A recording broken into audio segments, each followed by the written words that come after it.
Hey guys, welcome back. It's Grant Broggi from the Strength Co. And today I want to talk about, should you barbell train when you're injured? If you like the video, please like and subscribe to the channel.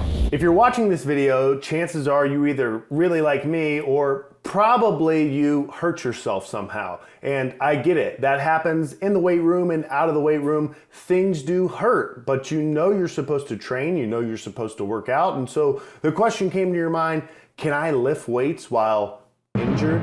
The very first thing I want to tell you is this. You're not hurt, you're hurting. And I mean that. The majority of injuries that happen in the weight room or outside of the weight room are actually just stuff that causes discomfort. And it can be a lot. I've been there, but it's probably not as serious as you think. But I have 5 things that I like everyone to think about when they get hurt. Well, they're not hurt, they're hurting. Let's go through them. Number 1, your outlook. Dead serious. I know what you're thinking. Grant, are you some kind of California hippie now? I thought you were a Marine. No, I'm dead serious. The way you think about whatever is causing you pain is going to drastically impact your recovery. I've coached so many lifters in the gyms, at camps, at seminars, online, and I can tell you this, when people hurt their back, their groin, their pelvis, their hip, their rotator cuff, you name it, what they think about recovery right off the bat really makes a difference. What most people do when they experience pain is think about the last time that they experienced that type of pain.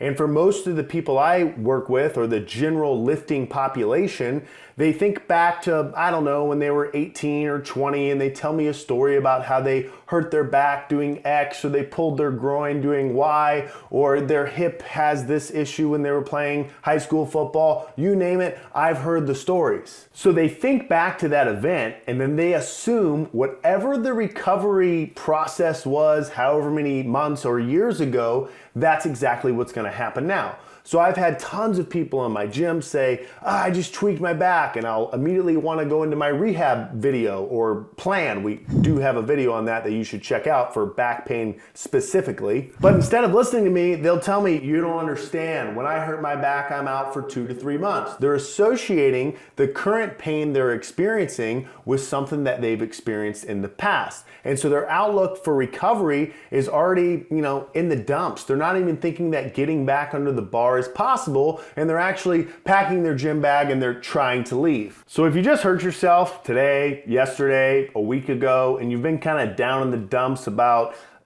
how long is it going to be before I can get back to lifting, running, whatever it is you do, let me say this right now. Think positive. Be a little bit of a California hippie for a minute and just think about, hey, you know what? This is okay. I'm not crapping my pants and I'm not urinating blood. The world's probably not ending. Fix your outlook, and we'll go through the 4 things now that'll actually help you get better faster. If you're dealing with pain, number 2 that you need to think about is movement. Movement, movement, movement. You gotta move. I know you don't want to. Your back hurts, your groin hurts, all the things that I've already listed before, but you need to move around. And I'm gonna give you an example. And this example might be a little different than you thought what it would be. I'm gonna give you an example of my cat.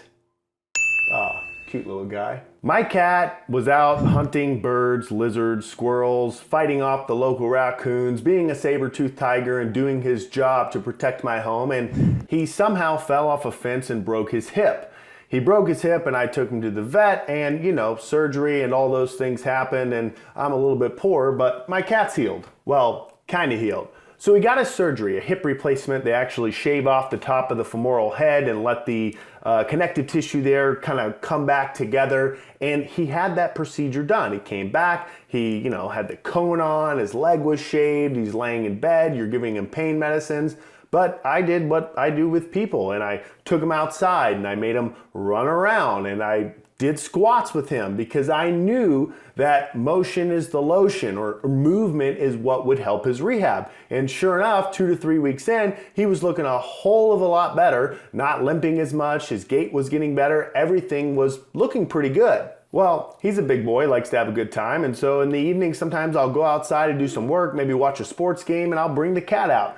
But if I don't work him, just like you, he just lays on the grass and rolls around and does a bunch of funny stuff, but I kind of thought he was healed, so I didn't force him to do more. Fast forward 2 weeks and I went to pick him up and he kind of like squealed and I couldn't figure out what was going on, and I put him down and his limp was back. And I was like, what is happening? And so I, thought I'd give it a day or two, and I ended up taking him back to the vet. I'm a little bit poorer yet. And they did an x-ray and they told me his knee's dislocated. And the vet said something that rang home. She said, he hasn't been moving around enough. And the reason that rang home is because that's the same thing I tell lifters when they're hurt. You got to get up off your butt and get moving around. And so she told me, hey, he's got to run more. He's got to jump more. He's got to move around. You need to make sure that he just doesn't lay around all day. So we've been doing that, and the cat's doing better. So number one, fix your outlook. Number two, you got to move around. But how do you do that? And so that takes us to number three, and that's range of motion. So your injury is a day, maybe 2 days old, and you're supposed to go to the gym today. Go to the gym anyway. And all you're gonna do is maybe alter the range of motion. If you were supposed to squat 300 pounds for sets of 5, you're gonna fix your outlook, move your butt to the gym, and you're gonna go in thinking, I'm gonna lift 300 for 5, even though your back hurts really bad. And what are you gonna do? Well, you've watched the warm-up video, so you know we're gonna start with the empty bar, and you're gonna start with the empty bar. And you're gonna squat down. And if the pain is tolerable, you're gonna do another rep. And if it's still tolerable, a third, a fourth, and then a fifth. And then you're gonna rack it. And it might hurt. Some discomfort's okay. What we don't want is an increase in discomfort. So you're gonna warm up just like you usually would. As you're warming up, you're gonna realize if a particular spot of the range of motion makes your pain worse. Maybe you get to the bottom of the squat, and as you get a little stretch reflex in your groin, it flares the pain. Or maybe at the very top of the squat, as you lock your hips out and bring your pelvis forward, it brings pain. You're gonna listen to your body and figure out if there's a range of motion element that is affected. And if the pain is increasing so much that it's intolerable, then we're going to adjust the range of motion. This might mean that you rack pull in a deadlift, or you pin squat in a squat, or you start your presses from a higher position than normal because it allows your rotator cuff range of motion, or you bench press only because your press seems irritated but your bench press doesn't, or vice versa. You're gonna alter the range of motion as needed, but the key takeaway is you're going to at least try to do the full range of motion exercise. That brings us to number 4. There's 4 quarters in football, and if you're a Gamecock fan like me, you try to remind yourself that in seasons like this, but that's beside the point. Number 4, you need to think about the load. So we've already thought about the range of motion. I brought myself to the gym and I'm trying to squat. Hey, actually it turns out I can do a set of 5 full depth squats and I feel fine. So I start to add load or weight to the bar. The same principles you used in range of motion, meaning does this extended range of motion or this part of the movement cause pain, you're gonna use in load management. Hey, as I go up in weight, is there a particular weight that the pain increases dramatically? And if that's the case, what was the weight before that where it didn't?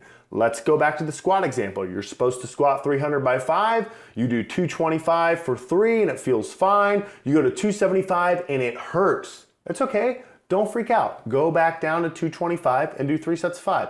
Get something done. So adjust the load based off where the pain threshold is. But remember, like the range of motion thing, you might need to experience a little discomfort to figure out where you're at. So just because rep 1 with a 45-pound bar hurts doesn't mean you give up and walk out of the gym and say, I tried Grant's method and it hurt, it increased the pain, I'm out. Sometimes doing it more helps. So bear with me, get through a set of 5 and just zoom out real quick. If you're a 300-pound squatter, how much damage can you really do with a 45-pound bar? Not that much. So take a little pain and discomfort and try to get the movement. And then if you finish the set of 5, add a little weight and compare it to what you just did. So number 4, load management. Find out a weight that you can do where it does not increase pain. And number 5 is like a pillar of, it seems, everything we teach around here for progress. Consistency. And I'm dead serious. If you train 3 days a week, you gotta train 3 days a week. Actually, when you're injured, you might have to train 5 or 6 days a week. Back to my back pain video, if you watch that one, you'll see that I actually want people to do something every single day. If you find that number 4, the load gets drastically reduced in order for you to manage your pain, then you're probably needing to lift 5 or 6 days a week. So whatever it is, the thing you don't want to do is not move. You have to keep moving or you'll end up like my cat. Actually, he looks pretty cool there, and we have a kitty t-shirt for sale on the website. If you like Made in USA barbell equipment and cats, you should take a look at that. So in summary, and the final thoughts, if you've recently gotten hurting, you need to think about 5 things. 1, you're hurting. You're not hurt. You're just dealing with some discomfort. First, fix your outlook. Think about your recovery in a positive way. Second, move around. No matter what, you need to get movement. As you move, number 3, range of motion. Find a range of motion that's bearable, tolerable, and doesn't increase pain. Apply the same principles to number 4, load management. How much weight can I add without increasing pain? And number 5, be consistent with it. If you liked the video, please like and subscribe to the channel. Hope this helps. Keep training. You're not hurt, you're hurting.